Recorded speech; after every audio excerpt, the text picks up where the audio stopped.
तर आपण त्यांच्यावर मैत्री करणार आहोत. त्यांना ते सुखी हो, ऐका मी काय बोलतो, त्या सुखी होत. त्यांना नाही शुभेच्छा द्यायचे, ह्यांना द्यायचे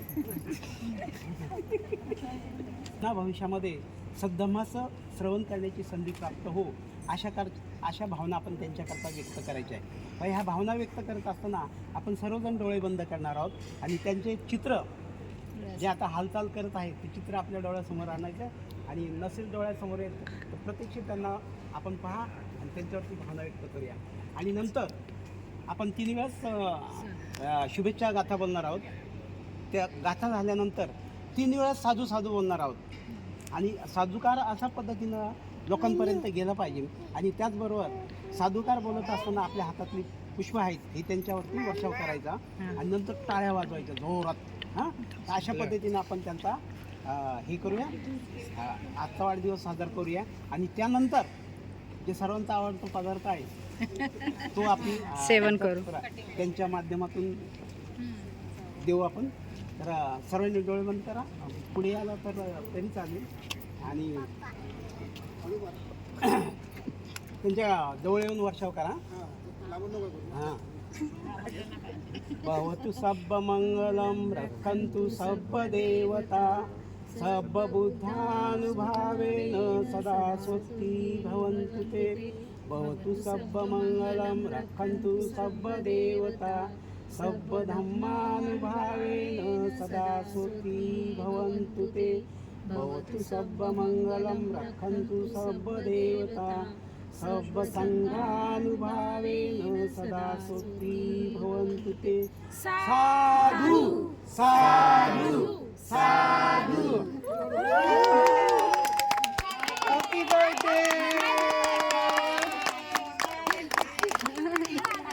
आता थोडं 2 मिनिटं करता, काही मिनिटं करता आपण शांत उभं राहूया. त्यांच्यावरती सुंदर असा शुभेच्छा वर्षाव केलेला आहे. त्यांच्याप्रती सद्भावना आपण व्यक्त करूया. थोडी शांतता राखूया. Happy birthday.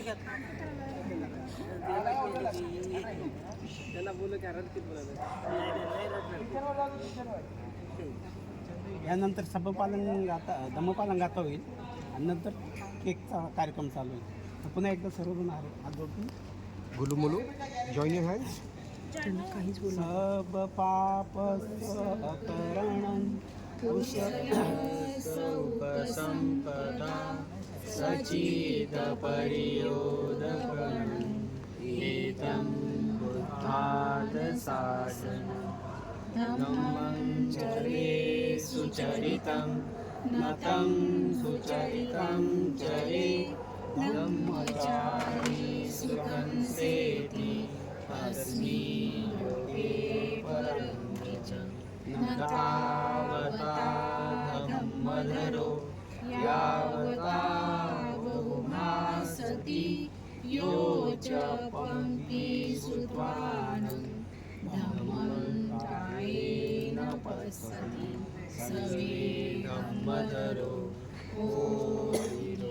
यो धम्मं न पश्यति नाति मे शरणं वयं बुद्धो मे शरणं वरं एतेन सच्चवचेन होतु मे जयमङ्गलं.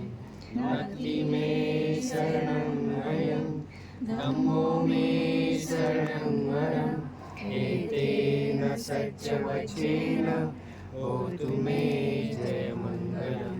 नाति मे शरणं वयं संघो मे शरणं वरं एतेन सच्चवचेन होतु मे जयमङ्गलं.